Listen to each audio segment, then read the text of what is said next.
Earlier in the newscast, we showed you scenes of flooding out of Chattanooga. Well, this is video from Juneau, Alaska, where the community is bracing for potentially record-breaking flooding for the third summer in a row as a massive wave of water escapes from a glacier.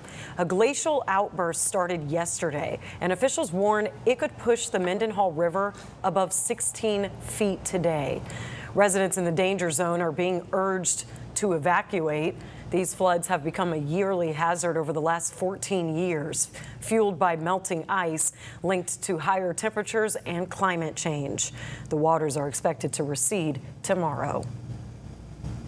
And a perfect time to bring in meteorologist Kit Thomas now. Now, I know that you've been doing some research on this, so are the glaciers melting at a faster pace? They are melting faster than any time in recorded history. And one of the hazards they pose is now that these glaciers are receding, they're melting faster, which is more meltwater, but they also can sometimes act as river dams.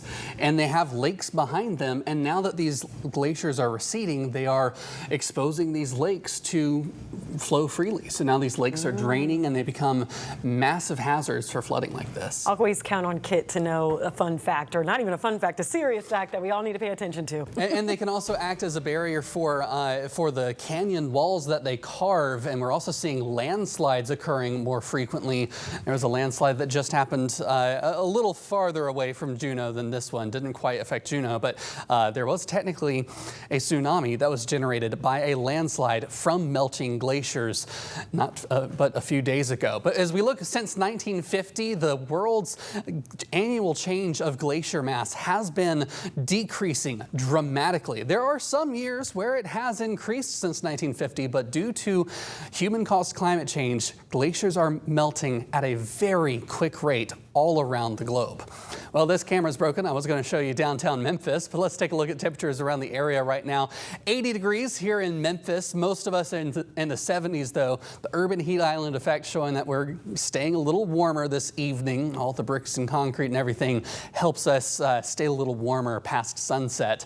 The dew points around the area are also in the 70s, and that's going to be a concern the next couple of days as we start to see our temperatures rise back into the mid to upper 90s. The heat index is going to be more of a factor with those dew points in the mid 70s. But by Sunday and Monday, the dew points are going down, but our temperatures are actually going back up. As we get a little drier, it actually makes it easier for our temperatures to go much higher. But it's going to flatline there around 105 to 108 range over the next several days. We may see some expanding areas of heat alerts, heat advisories around the area, as that threshold is around 105. So we'll see if the National Weather Service issues that in the next couple of days here.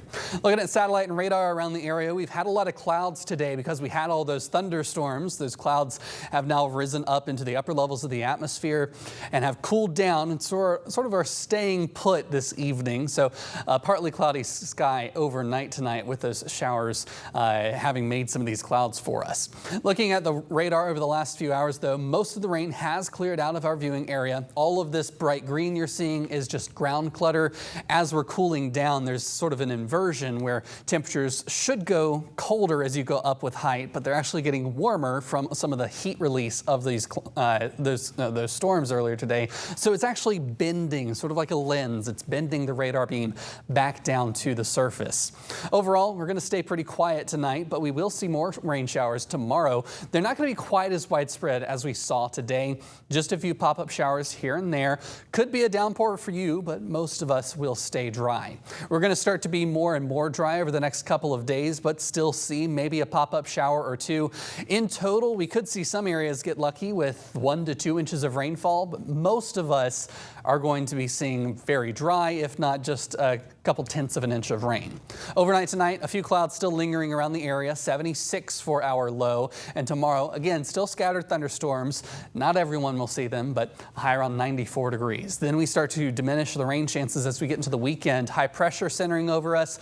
Like I said, those dew points get down into the lower 70s. That may allow our highs to get back up into the upper 90s. So hot start to the week next week, but it looks like we cool down by the later half of the week.